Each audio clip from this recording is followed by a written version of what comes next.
कुछ सुनी, कुछ अनसुनी, कुछ कही, कुछ अनकही कहानियाँ लेके आया हूँ जो शायद आपको आपके डर से मिलाए, क्योंकि डर सबको लगता है।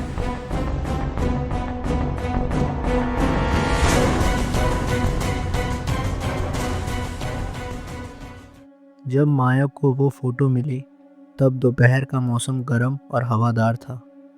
वो अपने दादी के घर गई थी और वहाँ के एक बेसमेंट में पुराने बक्सों, संदूकों और अलमारियों को खोलकर उनमें शायद पुरानी कुछ फोटोएं या तस्वीरें ढूंढने की कोशिश कर रही थी। तभी उसे एक पीले से लिफाफे में एक तस्वीर मिली जो समय के साथ शायद फीकी पड़ गई थी।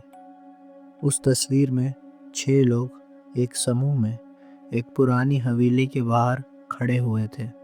उनके चेहरे सख्त थे, उनके चेहरों पर कोई भाव नहीं था, उनकी आंखें चौड़ी हो रखी थी। उस तस्वीर को देखकर ऐसा लग रहा था कि मानो वो माया को ही देख रहे हों। लेकिन फोटो में कुछ गड़बड़ लग रही थी। माया जितना ज़्यादा उसे देख रही थी, उसे ऐसा लग रहा था कि शायद उनकी आंखें उसकी हर हरकत पर नज़र रख रहे हैं। उसने उस तस्वीर को पलटा और एक पुराने ज़माने की भाषा में उस पर लिखा हुआ था, ज़्यादा देर तक मत देखना वरना इसका हिस्सा बन जाओगी। माया ने इस बात को मजाक समझकर टाल दिया, लेकिन ये पढ़ते ही उसे ऐसा लगा जैसे उसकी रीढ़ की हड्डी में एक अजीब सी ठंडक दौड़ गई हो। उसने उस तस्वीर को अपनी जेब में रख लिया और तस्वीरें ढूंढने लगी। जब उसे वो तस्वीरें भी मिल गई तो उसने सारी तस्वीरों को निकाला और बेसमेंट से बाहर आने लगी। उसने ये सोचा कि इस अजीब फ़ोटो के बारे में वो अपनी दादी से पूछेगी। माया की दादी 2 दिन बाद घर आने वाली थी। उस रात घर पे माया के अलावा कोई नहीं था। वो अपने कमरे में बैठकर फ़ोन चला रही थी। तभी उसे याद आया उस तस्वीर के बारे में। वो अपनी जेब से वो तस्वीर निकालती है और उसे देखने लगती है। जैसे जैसे वो उस तस्वीर को देख रही होती है, उसे एहसास होता है कि इस बार उस तस्वीर में कुछ अलग है। तस्वीर में वो 6 लोग अब हिल गए थे। वो एक दूसरे की जगह पर खड़े हुए थे और इस बार उनके चेहरे पर एक भयानक मुस्कान थी और उसमें से एक लंबी महिला जो अब बीच में खड़ी हुई थी, वो कुछ इस तरह से आगे झुकी हुई थी कि उसे देखकर ऐसा लग रहा था कि वो सीधे माया को ही देख रही हो। इस बार माया थोड़ा डर जाती है। वो तस्वीर वहीं गिरा देती है और अपनी आंखें रगड़ने लगती है। उसे ऐसा लगता है कि शायद उससे ही देखने में कोई गलती हुई हो। एक बार फिर वो इस तस्वीर को उठाती है और देखती है और इस बार उसका खून बर्फ से ज़्यादा ठंडा हो जाता है, क्योंकि अब उस तस्वीर पे सिर्फ 5 लोग ही होते हैं। वो लंबी महिला अब उस तस्वीर में नहीं होती।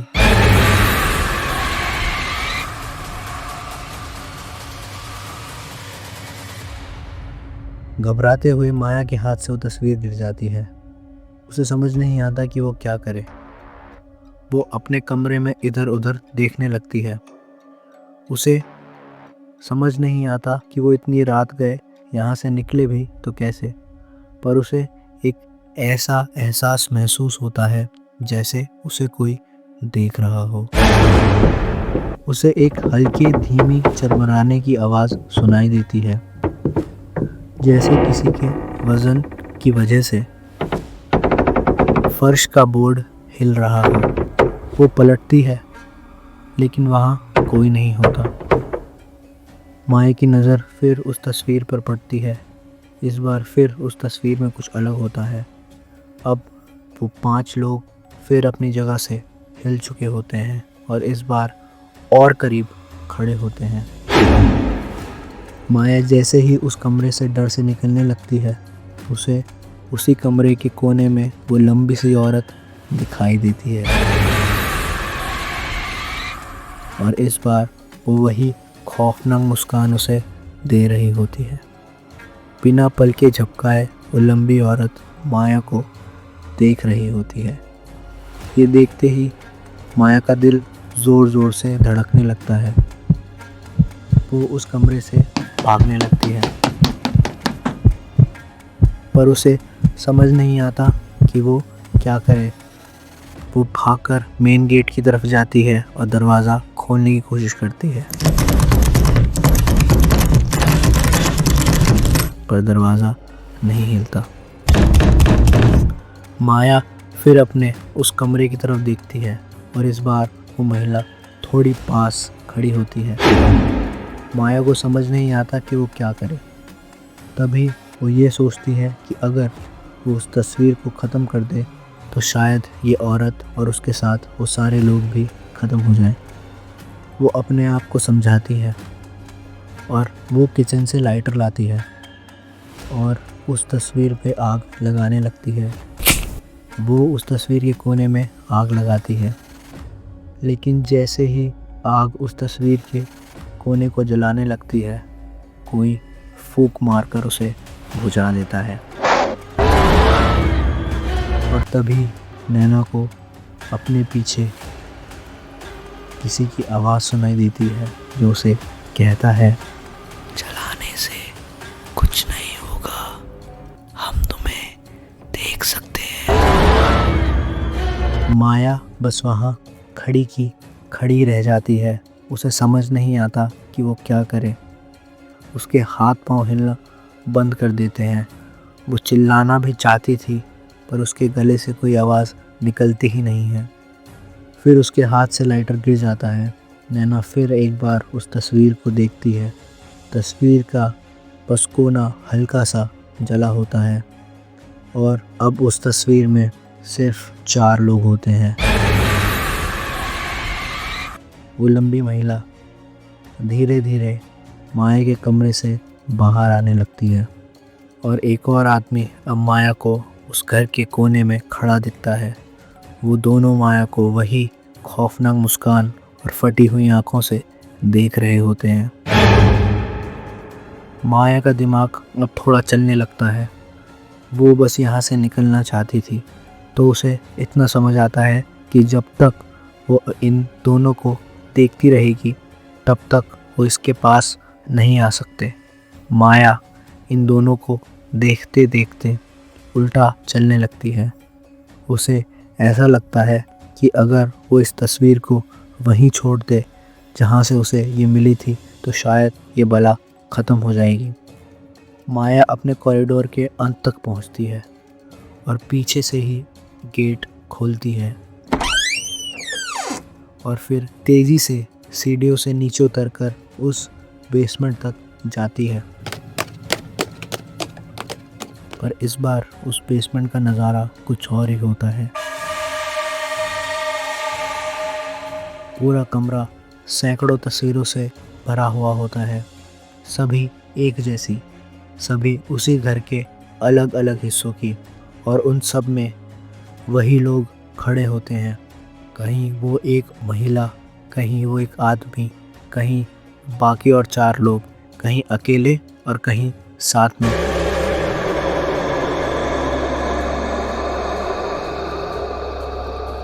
ये देखकर माया को ऐसा एहसास होता है कि जो तस्वीर उसके हाथ में है वो सिर्फ पहली है, और ऐसी सैकड़ों और तस्वीरें हैं जो उसकी हर हरकत पे नज़र रखे हुए हैं। धीरे धीरे अब माया को ऐसा लगता है कि उन तस्वीरों के लोग हिलने लगते हैं और वो तस्वीर के पास आने लगते हैं। कुछ समय में वो इतने पास आ जाते हैं कि ऐसा लगता है कि शायद वो तस्वीर से बाहर आ जाएंगे, और तभी माया को अपने कंधे पर एक ठंडा हाथ महसूस होता है। माया घूमती है पर वहाँ कोई नहीं होता। पूरा बेसमेंट खाली होता है, खामोश होता है। सड़सड़ाहट वाले कागज़ हल्की हल्की आवाज़ कर रहे होते हैं। वहाँ तस्वीरों का ढेर लगा हुआ होता है। माया बेसमेंट के दरवाजे तक भागती है, वो भी पूरी तरह तस्वीरों से ढका हुआ होता है। वो उसे खोलने की कोशिश करती है, पर यह कोशिश भी बिल्कुल बेकार होती है।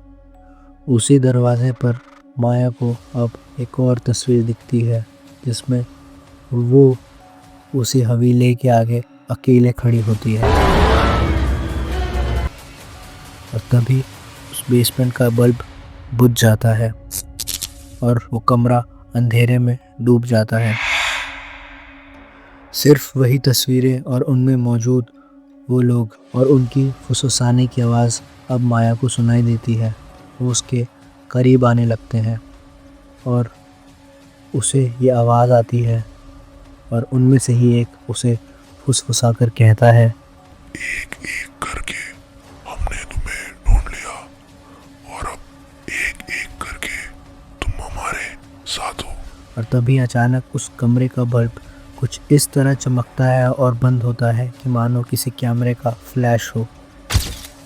इससे माया की दृष्टि धुंधली हो जाती है और वो खुद उस तस्वीरों के अंधेरे में शायद खींची चली जाती है और हमेशा हमेशा के लिए शायद उसी तस्वीर का हिस्सा बन जाती है। 2 दिन बाद माया की दादी वापस आती है। पूरा घर खाली होता है। इस समय माया को वहीं होना चाहिए, इसलिए उसकी दादी माया को पूरे घर में ढूंढने लगती है। वो उस बेसमेंट पर जाती है जहाँ पूरा बेसमेंट शांत होता है। बस बेसमेंट के बीच में एक पीला लिफाफा होता है उसमें एक तस्वीर होती है।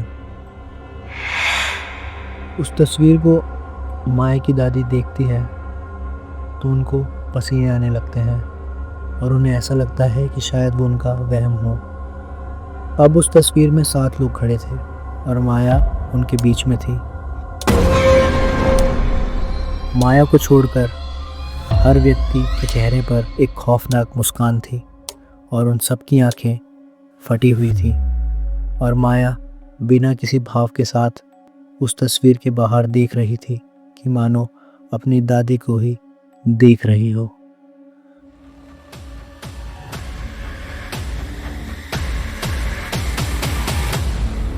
आप सुन रहे थे डर सबको लगता है।